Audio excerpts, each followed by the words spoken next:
High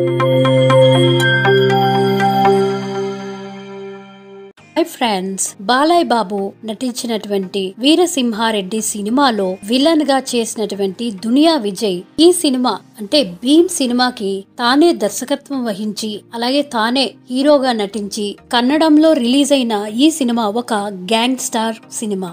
ఈ cinema ఎలా ఉందో ఇప్పుడు చూద్దాం. రామయ్య అనే బైక్ మెకానిక్ ఉంటాడు. అతనికి కొడుకు ఉంటాడు. అతని కొడుకు డ్రగ్స్ తీసుకుని బైక్ నడిపి చనిపోతాడు. అతను పని చేసిన వారు చేసిన మోసంతో రామయ్య కుంగిపోతాడు. అతని దగ్గరికి ఇద్దరు అనాథలు వచ్చి చేరుతారు. అందులో ఒకరు భీమా. అతనితో వచ్చిన ముస్లిం కుర్రాడు వీళ్ళకి అండగా ఉంటారు. అయితే వీళ్ళందరూ హ్యాపీగా ఆ ఏరియాలో మంచి పేరు తెచ్చుకుంటారు. రామన్నను మోసం చేసి వెళ్ళిపోయినటువంటి పనివాడు బ్లాక్ డ్రాగన్ గా డ్రగ్స్ అమ్ముతూ బెంగళూరులో పనిచేస్తూ ఉంటాడు. అతని తమ్ముళ్ళు కూడా అవే పని చేస్తూ ఉంటారు. రామన్న దగ్గర పెరిగిన భీమాకి అలాగే బ్లాక్ డ్రాగన్ కి మధ్య గొడవలు ఎలా జరిగాయి, ఈ రెండు గ్యాంగ్స్ మధ్య గొడవలు ఎలా జరిగాయి, మధ్యలో ఎవరెవరిని ఎలా నలిగిపోయారు, డ్రగ్స్ కి బానిసవుతున్నటువంటి యువతిని భీమి ఎలా కాపాడాడు. దునియా విజయ్ చాలా సినిమాలు ఈ విధంగానే తీస్తాడు. ఓవర్ రియలిస్టిక్ గా ఉంటూనే చాలా సినిమాలు ఈ విధంగానే ఉంటాయి. అప్పుడప్పుడు సినిమాటిక్ గా హీరోయిజం చూపిస్తాడు ఈ దునియా విజయ్. దునియా విజయ్ సినిమాలు చూసి చూసి అలవాటైన వాళ్ళైతే వాళ్ళకి ఏమీ అవ్వదు, కానీ ఫస్ట్ హాఫ్ అంతా కూడా చూస్తే మనకి పిచ్చెక్కుతూ ఉంటుంది. షట్టర్ వేసి చాలా పిచ్చి పిచ్చిగా తీసాడనే చెప్పుకోవాలి. ఇంటర్వెల్ సీన్ అయితే మరీ దారుణంగా అనిపిస్తుంది. షట్టర్ తీసిన తర్వాత నుంచి జరిగే రక్తపాతం అంతా, వైలెన్స్ అంతా కూడా మనం చూసి తట్టుకోలేము. పోనీ అవన్నీ కొద్దిగా స్పెషల్ గా డిఫరెంట్ గా తీసాడంటే ఎక్కడ కూడా మనకు అలా అనిపించదు.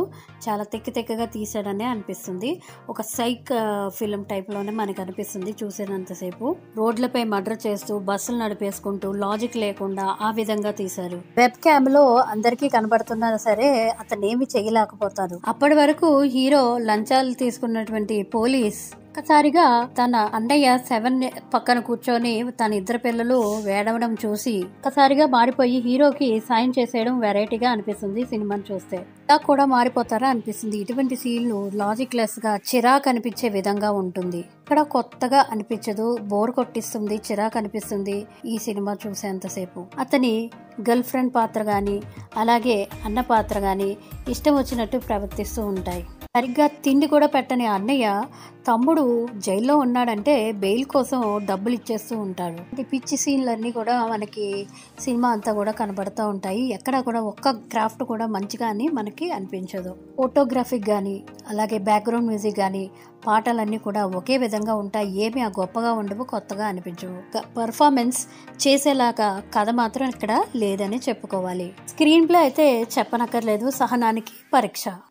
గ్యాంగ్స్టర్ సినిమాయే చూడాలనుకుంటే మళ్ళీ శివన్ నటించిన సినిమా ఓం సినిమా చూడండి. దీని మీద అది చాలా బెస్ట్. ఈ మూవీకి నేను ఇచ్చే రేటింగ్ 2/5. మీకు కానీ వీడియో నచ్చినట్లయితే మర్చిపోకుండా లైక్ చేయండి, subscribe to my channel. Thank you for watching.